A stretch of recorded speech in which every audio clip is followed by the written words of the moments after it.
Very good morning my dear students. आशा करता हूँ कि तुम सब अपने अपने घरों पे पढ़ाई कर रहे हो, प्रिपरेशन भी चल रहा है तुम लोगों का अच्छी तरह से, एकदम अपना ध्यान भी रख रहे हो। और ये जो हमारा जो कोरोना वायरस का जो पीरियड चल रहा है उस पीरियड में तुम लोग अपने आप का भी ध्यान रख रहे हो, खाना पीना भी चल रहा है अच्छी तरह से। तो आज का ये जो लेक्चर है, ये सेशन है, ये तुम लोग मेरे साथ कंटिन्यू करने के लिए एकदम पूरी तरह से तैयार भी हो। तो चलो हम शुरू करते हैं आज का सेशन। बहुत सारे ड्रॉबैक्स के बाद, बहुत सारे लिमिटेशंस के बाद, जे थॉमसन के बाद, अर्नेस्ट रदरफोर्ड के अल्फा स्कैटरिंग एक्सपेरिमेंट के बाद, अर्नेस्ट रदरफोर्ड के फेलियर के बाद, ड्रॉबैक्स के बाद, अल्टीमेटली एक साइंटिस्ट जिन्होंने एक कुछ पोस्टुलेट्स दिए थे जिसके बदौलत उनको नोबेल प्राइज भी मिला था। और कुछ हद तक ये एटॉमिक स्ट्रक्चर का एक एक अल्टीमेट स्ट्रक्चर माना गया, एटॉम का एक अल्टीमेट स्ट्रक्चर माना गया, जिनके कार्य को बाकी सारे साइंटिस्टों ने बहुत सारे अप्रिशिएट किया और जिनके वजह से उनको नोबेल प्राइज भी मिला। हम बात कर रहे नील्स बोर के बारे में। तो आज का टॉपिक हम शुरू करेंगे Bohr's postulates of atomic structure ठीक है, चलो। तो आज हम शुरू करेंगे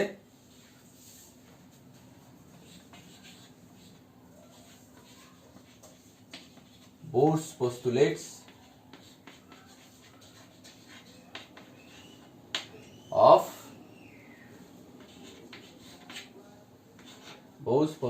of structure of atom। ठीक है, नील्स बोर का पोस्टुलेट्स स्ट्रक्चर ऑफ एटम के बारे में। ठीक है, ये टॉपिक उतारो, धीरे धीरे हम चलेंगे।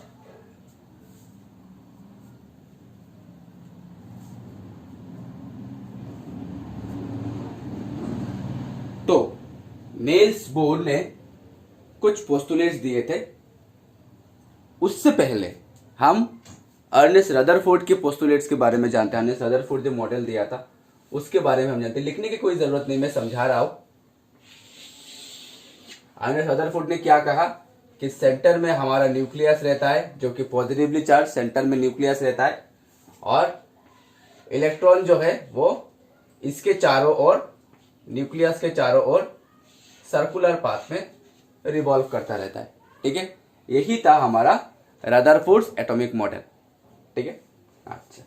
तो उसके बाद मैक्स प्लैंक ने क्वांटम थ्योरी दिया और देखा गया कि जो कोई भी चार्ज पार्टिकल अगर सर्कुलर पाथ में रिवॉल्व करे तो उससे energy in the form of electromagnetic wave और energy in the form of photon क्या होता रहता है, रेडिएट होता रहता है, जिसके वजह से एक टाइम आएगा कि इलेक्ट्रॉन जाके न्यूक्लियस में गिर जाएगा और एटॉमिक स्ट्रक्चर रप्चर हो जाएगा, एबोलिश हो जाएगा।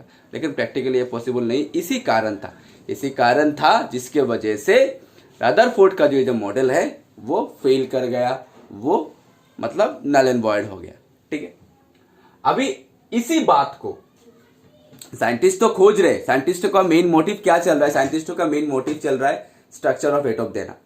तो साइंटिस्ट तो खोज रहे, रदरफोर्ड की इसी बात को नील्स बोर ने कुछ मॉडिफाइड किया। उन्होंने क्या कहा कि इलेक्ट्रॉन घूमेंगे, इलेक्ट्रॉन न्यूक्लियस के चारों ओर घूमेंगे, ठीक है, घूमेंगे, लेकिन इलेक्ट्रॉन्स, उन्होंने फर्स्ट पोस्टुलेट दिया था electrons, postulate number 1, electrons can revolve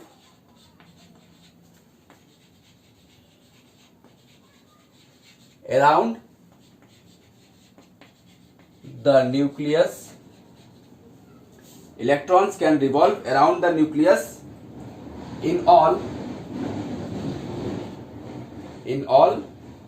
possible directions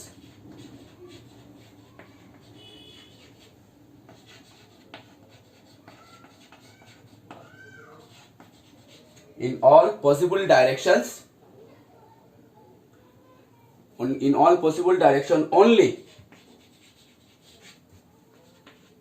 in some permissible paths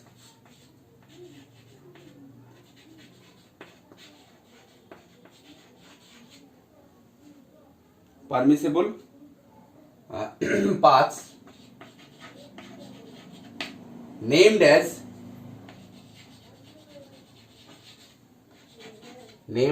उन्होंने नाम दिया था orbit, named as orbits whose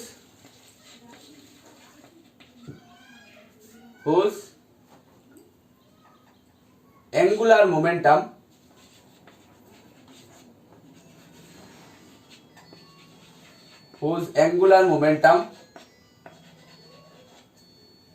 is equal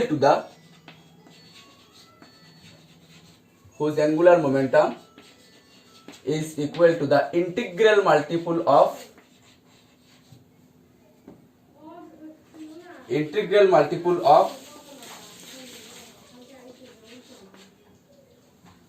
whose angular momentum is equal to the integral multiple of h by twice pi, where h is the Planck's constant.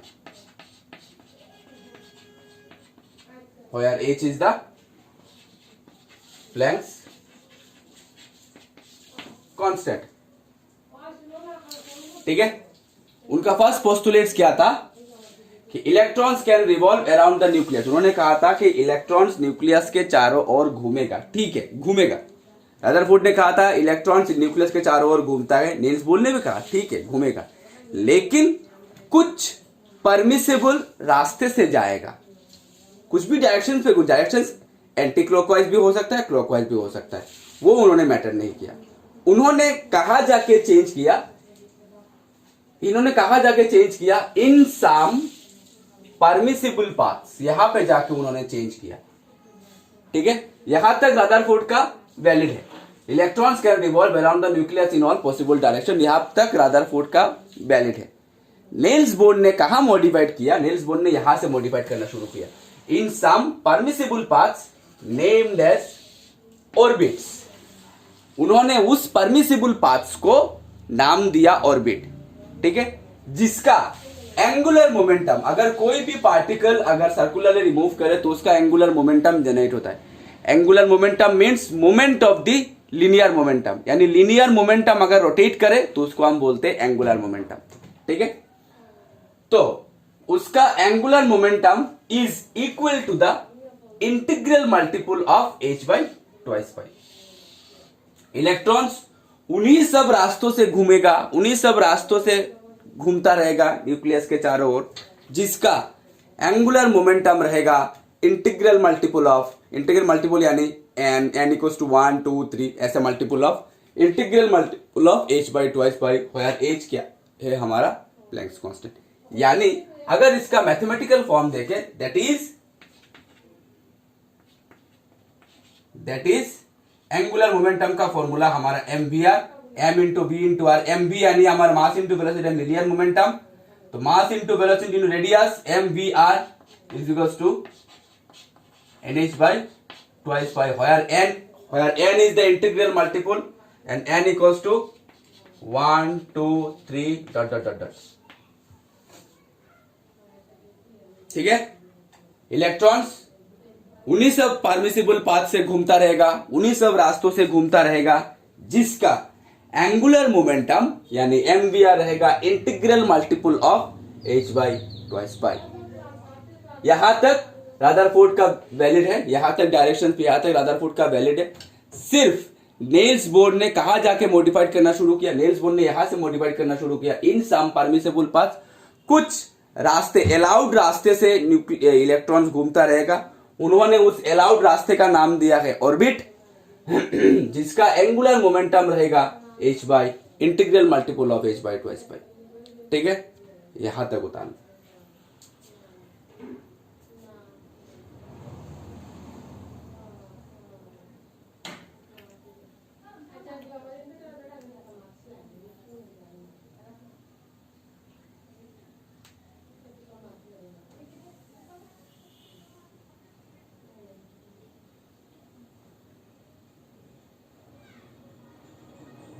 ठीक है। Next postulate उन्होंने क्या कहा, number two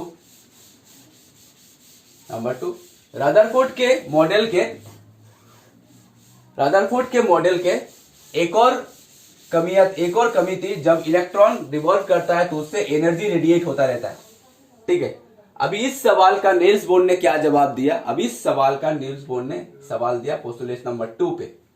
इस सवाल का Niels Bohr ने postulate number 2 पे उन्होंने जवाब दिया कि orbits are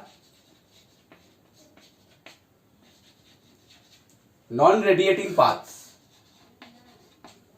orbits are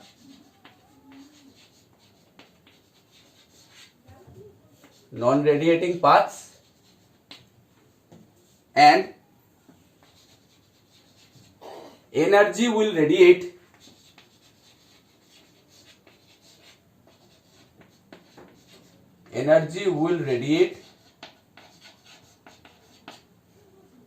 only when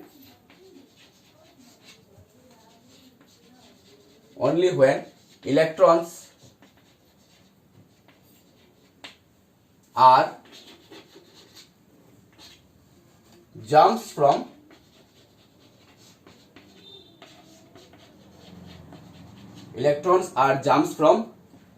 higher stationary orbit বা higher orbit to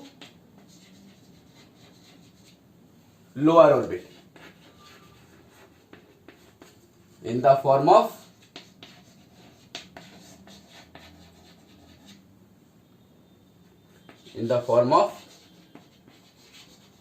लाइट या फोटोन, यानी E equals to h nu, ठीक है।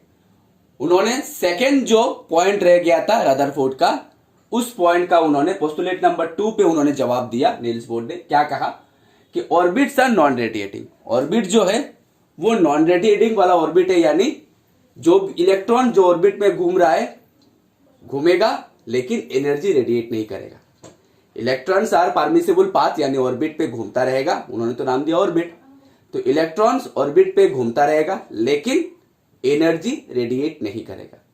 कब करेगा एनर्जी रेडिएट, कब करेगा? अब सवाल उठता है कब करेगा, ठीक है। तब इस सवाल का नील्स बोर ने जवाब दिया कि इलेक्ट्रॉन्स रेडिएट तभी करेगा जब ये जंप करेगा, jumps from higher on energy orbit to lower energy orbit, higher orbit से लोअर ऑर्बिट तक जब जंप करेगा तभी in the form of light और in the form of photon energy क्या करेगा, रेडिएट करेगा। समझ में आया? रदरफोर्ड का एक और प्रॉब्लम रह गया था कि वो एनर्जी रेडिएट करता है। ये जो क्वेश्चन मार्क था, इस क्वेश्चन मार्क का नील्स बोर ने जवाब दिया। नील्स बोर ने जवाब दिया कि इलेक्ट्रॉन्स, जो मैंने कहा है इलेक्ट्रॉन्स न्यूक्लियस के चारों ओर घूमता रहेगा परमिसिबल पाथ यानी ऑर्बिट पे, ये ऑर्बिट नॉन रेडिएटिंग ऑर्बिट है, यानी इसमें अगर इलेक्ट्रॉन घूम रहा है तो इसमें से एनर्जी रेडिएट नहीं करेगा, घूमते वक्त एनर्जी रेडिएट नहीं करेगा। अब साइंटिस्टों ने नील्स बोर को सवाल किया, मान लेते हैं कि एनर्जी रेडिएट नहीं कर रहा है। अब साइंटिस्टों ने नील्स बोर को सवाल किया कि कब करेगा, एनर्जी रेडिएट कब करेगा, क्योंकि मैक्स प्लैंक ने ऑलरेडी बोल दिया है कि चार्ज पार्टिकल जब भी रिलीज करता है, प्रैक्टिकली प्रूव है, चार्ज पार्टिकल कभी भी रिलीज करता है तो इसमें से एनर्जी रेडिएट करता है। तब साइंटिस्टों ने नील्स बोर को सवाल किया कि अब एनर्जी रेडिएट कब करेगा। इस सवाल का बहुत ही खूबसूरत नील्स बोर ने जवाब दिया कि इलेक्ट्रॉन्स एनर्जी रेडिएट तभी करेगा जब ये जंप करेगा। कहां से कहां तक? Higher orbit, higher stationary orbit से लोअर स्टेशनरी ऑर्बिट तक। जब भी इलेक्ट्रॉन जंप करेगा तभी in the form of light यानी एच न्यू एनर्जी रेडिएट करेगा। समझ में आया? उतार लो ये।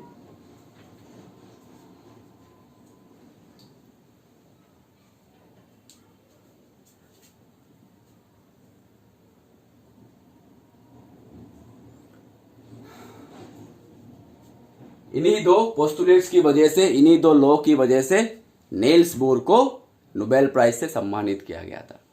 ठीक है,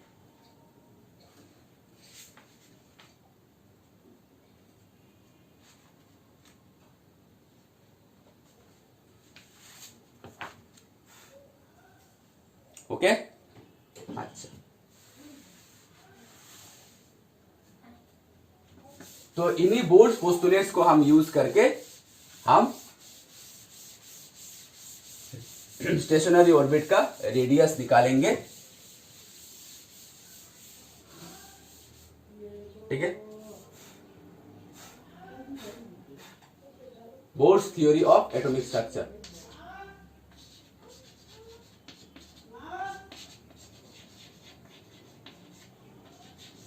bourse theory of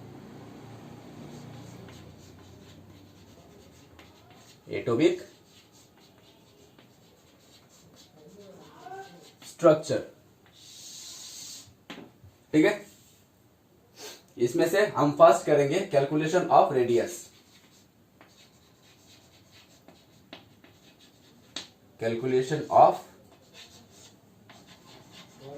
radius in nth orbit, यानी n नंबर ऑर्बिट पे हम रेडियस का कैलकुलेशन करेंगे। ठीक है, calculation of radius in nth orbit. n number orbit पे हम बोर्स पोस्टुलेट्स को यूज करके n नंबर ऑर्बिट पे हम रेडियस का कैलकुलेशन करेंगे। तो इसके लिए हमको एक छोटा सा डायग्राम ड्रॉ करना पड़ेगा। यानी ये हमारा पाथ है, ये हमारा पाथ है। ठीक है, ये हमारा पाथ है। यहां पे हमारा इलेक्ट्रॉन है। ठीक है, पाथ पे घूम रहा है, ऑर्बिट पे घूम रहा है। और ये हमारा न्यूक्लियस है, पॉजिटिवली चार्ज। ये हमारा न्यूक्लियस है। तो इलेक्ट्रॉन घूम रहा है, एक तो वेलोसिटी रहेगा उसका, इंस्टेंटेनियस वेलोसिटी रहेगा। सपोज nth ऑर्बिट पे इसका वेलोसिटी हम पकड़ लेते हैं vn। ठीक है, और न्यूक्लियस से लेकर यहां तक nth ऑर्बिट का रेडियस हम पकड़ लेते हैं rn। न्यूक्लियस का चार्ज हम जानते हैं Ze और इलेक्ट्रॉन का चार्ज तो हमारा E है। ठीक है, ऐसे घूम रहा है। ओके, फटाफट ये डायग्राम ड्रॉ कर लो।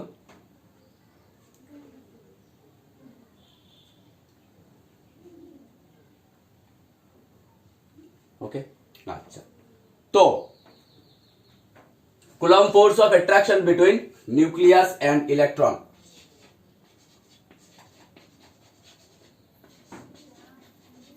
Coulomb force of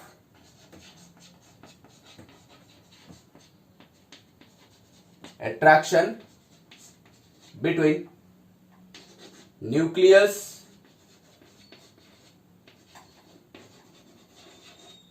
and electron। Coulomb force of attraction between nucleus and electrons। तो Coulomb force सपोज Fc दे देते या फिर F1 दे देते। F1 equals to Coulomb force का वैल्यू क्या है, K into Q1 into Q2। Q1 कितना है हमारा Ze, Q2 कितना है हमारा small e divided by r square.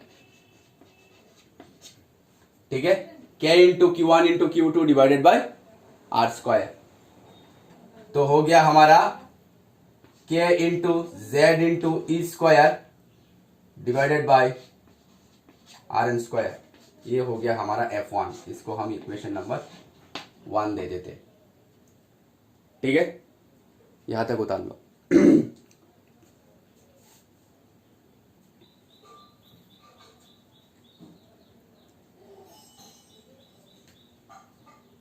Next, कोई भी पार्टिकल अगर सर्कुलरली घूमता रहे तो इसमें सेंट्रीपिटल फोर्स जनरेट होता ही है, तो हम जानते ही है। तो centripetal force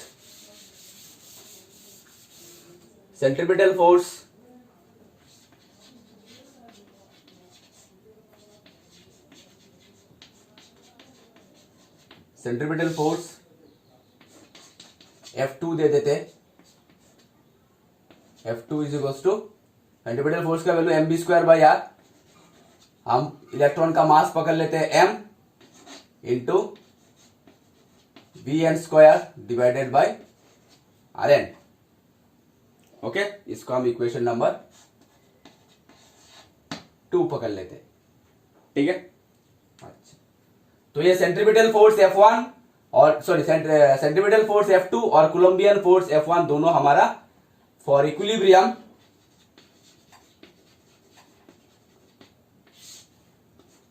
F1 equals to F2। तो F1 का वैल्यू हम बिठाते हैं K into Z into e square divided by RN square, और F2 का वैल्यू बिठाते हैं M into VN square divided by RN।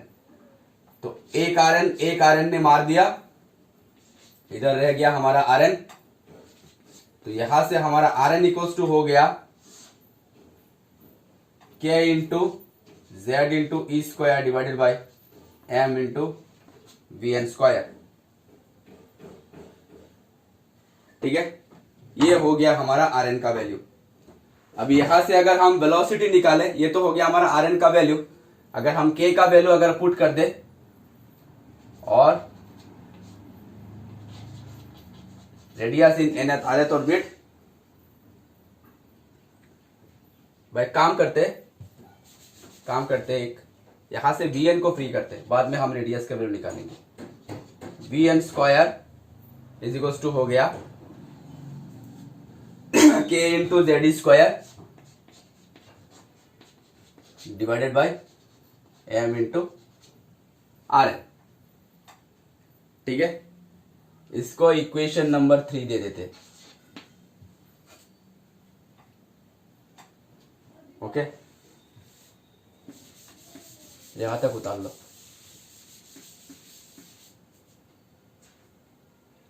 यहां तक पहले उतार लो। ये 2 नहीं, ये पावर में 2 है, K जेड स्क्वायर, ठीक है। Now from boards postulate, now from boards theory,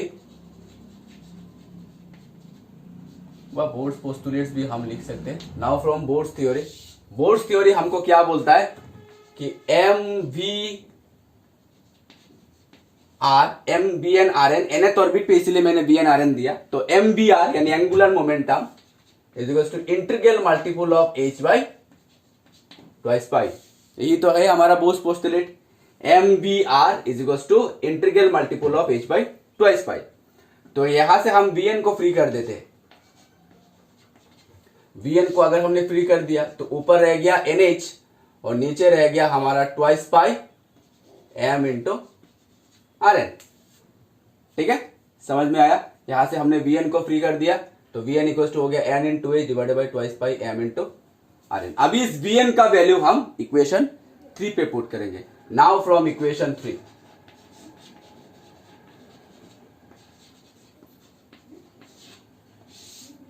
now from equation 3 बाद में करेंगे, यहां तक उतारो पहले, धीरे धीरे चलेंगे।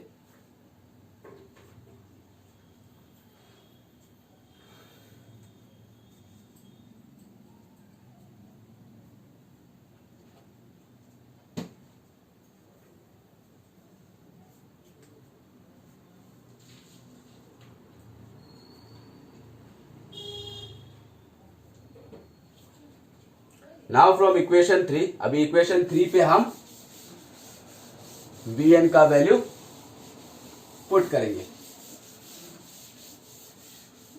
Vn का वैल्यू क्या था कि Vn स्क्वायर, इक्वेशन 3 में Vn square equals to K into z square divided by, यहां पे लिखते थे, यहां पे लिखते Vn square equals to, formula क्या था हमारा last result, K into z square divided by M into RN, यही तो था हमारा। अच्छा, यहां पे हम Vn का वैल्यू पुट करेंगे, कर दो put, NH divided by twice pi M RN whole square K into z square divided by M into RN। अब इसका अगर स्क्वायर करें तो रिजल्ट आएगा n स्क्वायर एक square 4 pi square m square r n square, ये तो हो गया n square h square 4 pi square m square r n square, ये हो गया इस साइड का स्क्वायर, और हो गया हमारा K into z square divided by m into r n. ठीक है, अभी एक आर एन चला गया, एक एम चला गया। ठीक है, और कुछ कैंसिल जाने वाला नहीं है, तो अल्टीमेटली हमारा आर एन इक्वल्स टू आ गया। और अगर के का वैल्यू अगर हम 1/4 पाई एप्सिलॉन नॉट अगर बिठा दे, के का वैल्यू अगर हम 1/4 पाई एप्सिलॉन नॉट बिठा ले, तो यहां पे हमारा अल्टीमेटली आ गया n square h square divided by 4 pi square m r n, और यहां पर हो गया हमारा के जेड ई स्क्वायर। यहां तक तो हुआ। अभी के का वैल्यू क्या है 1/4 पाई एप्सिलॉन नॉट, बिठा दो। अभी के का वैल्यू क्या है 1/4 पाई एप्सिलॉन नॉट, तो इधर का सेम रह गया n square h square 4 pi square m r n, और के का वैल्यू 4 पाई एप्सिलॉन नॉट। ठीक है, तो 4 कैंसिल हो गया, एक पाई ने मार दिया, तो इधर हो गया पाई। ठीक है, तो यहां से हमारा आर एन इक्वल्स टू हो जाएगा, आर एन इक्वल्स टू हो जाएगा n square a square epsilon naught divided by pi m z square. हो गया पाई एम जेड स्क्वायर। ये हो गया expression for radius in anatomy. This is the expression for radius in nth n number orbit पे, orbit का radius का value है ये, यहां तक उतार लो।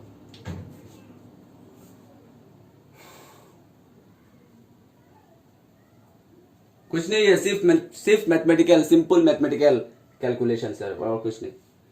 तो for hydrogen atom,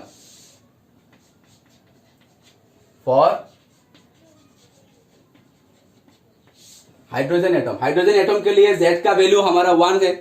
hydrogen atom के लिए Z का वैल्यू हमारा for hydrogen atom Z equals to 1। तो अगर इसमें Z इक्वल्स टू 1 अगर हम बिठा दे, तो हाइड्रोजन एटम के लिए nth रेडियस का वैल्यू है Rn इक्वल्स टू Z का वैल्यू 1 बिठा दो, तो हो जाएगा हमारा n square h square epsilon naught pi m e square. ठीक है, उतार लो।